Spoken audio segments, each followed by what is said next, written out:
ಇನ್ನು ಯಜಮಾನ ಸಿನಿಮಾದ ನಾಯಕಿ ನಿಲ್ಲ ಅಂತ ಹೇಳ್ಬೋದು. ಆದರೆ ಏನಾಗಿದೆ ಅವರಿಗೆ ಸಂಪೂರ್ಣ ಮಾಹಿತಿ ನಾನು ಕೊಡ್ತೀನಿ. ಅದಕ್ಕೂ ಮುನ್ನ ಚಾನಲ್ ಸಬ್ಸ್ಕ್ರೈಬ್ ಮಾಡಿ. ಇನ್ನು ಅರ್ಚನಾ ಅವರು ನಿಮಗೆ ಗೊತ್ತೇ ಇರ್ಬೋದು. ಯಜಮಾನ ಮತ್ತು ಈ ಮಾರಿಕಣ್ಣು ಊರಿಮಗೆ, ನೀಲಾಂಬರಿ ಹೀಗೆ ಒಳ್ಳೊಳ್ಳೆ ಸಿನಿಮಾಗಳನ್ನು ಸೂಪರ್ ಡೂಪರ್ ಹಿಟ್ ಸಿನಿಮಾಗಳನ್ನು ಕೊಟ್ಟಂಥವ್ರು. ಇನ್ನು 2001 ತನಕ ಸಾಕಷ್ಟು ಸಿನಿಮಾಗಳಲ್ಲಿ ಅಭಿನಯಿಸಿದಂಥ ಅರ್ಚನಾ ಅವರು ಉತ್ತುಂಗದಲ್ಲಿದ್ದಾಗ ಏಕಾಏಕಿ ಕಣ್ಮರೆಯಾಗಿ ಹೋಗ್ತಾರೆ. ಇನ್ನು ಅರ್ಚನಾ ಅವರು ಏನಾದರೂ ಅಂತ ನೋಡ್ತಾ ಹೋದರೆ ಸದ್ಯ ಅರ್ಚನಾ ಅವರು ಮದುವೆಯಾಗಿ ಈಗ ಸೆಟಲ್ ಆಗಿದ್ದಾರೆ, ಫಾರಿನಲ್ಲಿ ಇದ್ದಾರೆ ಅಂತ ಸಹ ಹೇಳಲಾಗುತ್ತೆ. ಬಟ್ ಎಲ್ಲಿದ್ದಾರೆ, ಹೇಗಿದ್ದಾರೆ, ಅವ್ರು ಯಾವುದೇ ಸೋಷಿಯಲ್ ಮೀಡಿಯಾ ಖಾತೆಗಳಲ್ಲೂ ಕೂಡ ಅವರು ಆ್ಯಕ್ಟಿವ್ ಇಲ್ಲ ಎಂಬುದೇ ಇಲ್ಲಿ ವಿಪರ್ಯಾಸ.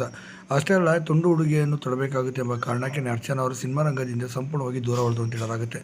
ಅವರಿಗೆ ಬರೀ ತುಂಡು ಹುಡುಗ ಆಫರ್ಗಳನ್ನ ಹೆಚ್ಚಾಗಿ ಕೊಡ್ತಿದ್ರು, ಆದರೆ ಹಾಕಲ್ಲ ಅಂತ ಹೇಳಿದ್ರು ಸಹ ಬಲವಂತ ಮಾಡಿದ್ರು. ಇವೆಲ್ಲ ನಂಗೆ ಆಗಬರಲ್ಲ ಅಂತ ಹೇಳಿ ಮದುವೆ ಆಗಿ ಸೆಟಲ್ ಕೂಡ ಆದರು ಅಂತ ಹೇಳಲಾಗುತ್ತೆ. ಸದ್ಯ ಅವರ ತಂದೆ ತಾಯಿ ಒಪ್ಪಿಗೆ ಮೇರೆಗೆ ಮದುವೆಯಾಗಿ ಈಗ ಫಾರಿನ್ನಲ್ಲಿ ಟೆಕ್ಕಿ ಜೊತೆ ಮದುವೆಯಾಗಿ ಅರ್ಚನಾ ಅವರು ಸೆಟಲ್ ಆದರು.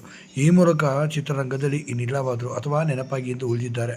ಅರ್ಚನಾ ಅವರು ತುಂಬಾ ಬೋಲ್ಡಾಗಿ ಅಭಿನಯಿಸುತ್ತಿದ್ದಂಥ ಹುಡುಗಿ ಅಂತ ಹೇಳ್ಬೋದು. ಅಷ್ಟೇ ಅಲ್ಲದೆ ಮೈ ತುಂಬ ಬಟ್ಟೆಗಳನ್ನು ಕೂಡ ಹಾಕಿಕೊಂಡು ಮಾಡ್ತಿದ್ರು. ಅವ್ರು ನೋಡೋಕ್ಕೆ ಕೂಡ ನ್ಯಾಚುರಲ್ ಬ್ಯೂಟಿ ಅಂತ ಕರೆಯಲಾಗ್ತಿತ್ತು. ಅಂಥ ಅದ್ಭುತವಾದ ಕಲಾವಿದೆ ಮಾಡಿದ ಕೊನೆಯ ಸಿನಿಮಾನೇ ಯಜಮಾನ ಮತ್ತು ನೀಲಾಂಬರಿ ಅಂತಲೇ ಹೇಳ್ಬೋದು.